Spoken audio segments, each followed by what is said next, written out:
When I have a theory about something, it's bound to be about something really stupid. And it is, you would be correct, so let's watch. Thanks, Crane. How did the president go from blaming high gas prices on Putin to big oil to small business owners now?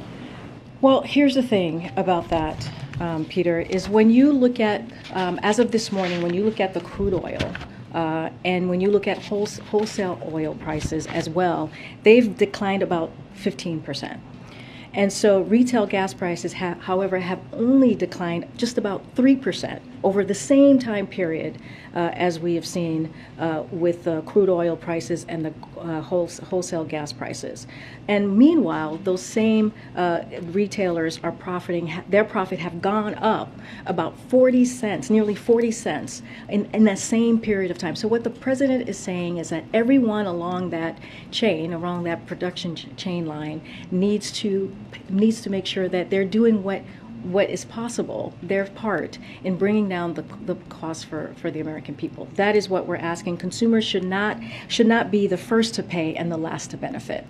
Jeff Bezos says the president's tweet about this is either straight ahead misdirection or a deep misunderstanding of basic market dynamics. Which is it? As you know, we completely disagree with Jeff Bezos. Look, we will continue to call on everyone along that distribution chain, as I just mentioned, from oil companies to refineries to distributors to retailers to pass their lower cost through to consumers. That is what is important to make sure that we should not make, again, consumers pay first and get that relief last. Okay.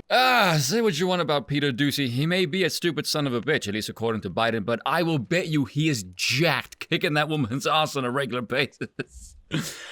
No idea what the hell she just said, by the way. I kind of want to ask her, do you at least understand, probably not, that oil must be processed and transported? No, of course not, but anyway. Disagreeing with Bezos. Yeah, wise move, by the way, disagreeing with one of the wealthiest businessmen on fucking Earth. Tell me, how is that working out for you exactly? Let's look at some facts of the administration here, shall we? Inflation is at a 40-year high. Okay, there is no halting on government spending. As a matter of fact, this administration denies that is even a factor, even as they spend billions on a war in Ukraine. Why? They've slapped sanctions on Russia, which isn't hurting Russia, by the way, it's just pissing off Europe, decimated domestic energy production, which is also pissing off Europe, while Biden is begging the Saudis on his hands, okay, maybe not on his knees, because, I don't think he'll get back up, and I doubt the Saudis would help him because, he's been insulting them. Again, no increase in domestic oil.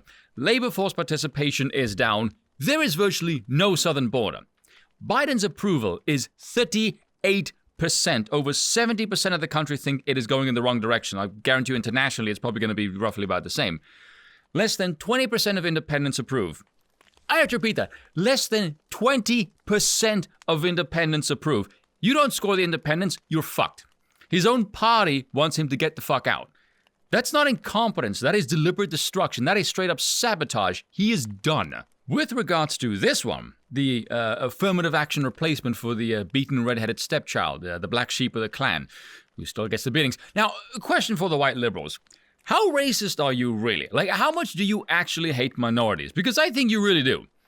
Because I think they use non-whites as tokens to make themselves feel good because they're a bunch of narcissistic assholes. Oh, look how virtuous I am, elevating the non-white incompetents into positions of power where the whole world can witness their miserable failure. But who cares? I helped make it happen. Oh, the world would be so much better with people like me in it. Oh, what a wonderful place it would be. Me. Fuck off, you smug, pretentious git. I've said this before. This play makes white males look like godlike titans of competence and everyone else like a fucking idiot. Because if you prop up everyone who isn't a white male for arbitrary characteristics that have fuck all to do with the qualifications, you are setting them up for guaranteed failure. Case in point, this one. And what do we know about her qualifications? Nothing at all. But we know she's gay, black, female, and an immigrant, which has fuck all to do with the job. And we also said, oh, she's an affirmative action pick. She will suck at her job. And then she sucks at her job. Geez, who couldn't see that one coming? Now, with all of that being said, it is impossible for her to actually be good at the job because she is the mouthpiece for a failing regime. She is the mouthpiece for a corpse masquerading as the president because that guy isn't running shit. Let's be real. He needs cue cards to take his seat, for fuck's sakes. Your seat, highlighted in big bold letters. Like, if you believe that guy is running jack shit, I can probably sell you Table Mountain. Now, to at least appear competent at this gig, you need to be a smug pathological liar. At least this one doesn't have that skill. There's probably a compliment in there somewhere. Which leaves me with a curious question. How little dignity does this woman have? Because surely you must know you are woefully unqualified for this position. Because all you're doing is getting paid to humiliate yourself for the whole world to see. You don't look tact or graceful. Like, is there really nothing else in that bloated shit show of a White House that you can do? I can only conclude, and this is my theory, is that this woman has no integrity whatsoever, and very well might have a fetish for humiliation. You know, because I looked up her salary, right? Psaki got paid 180 grand a year for this bullshit. One of 22 of 567 White House employees to earn the maximum salary, which is estimated to cost the US taxpayer about $200 million over 4 years. Yeah, you heard that right.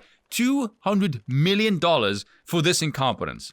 And oh look, Trump was the most fiscal president. What a surprise. Does anyone remember Kayleigh McEnany, the Trump administration's press secretary, who would walk in like she owned a fucking minigun and just decimate the entire press corps? Ah, those were the good days. Midterm should be fun. Let's see how much the Republican Party wins by. And that is all for today. I will see you all next time.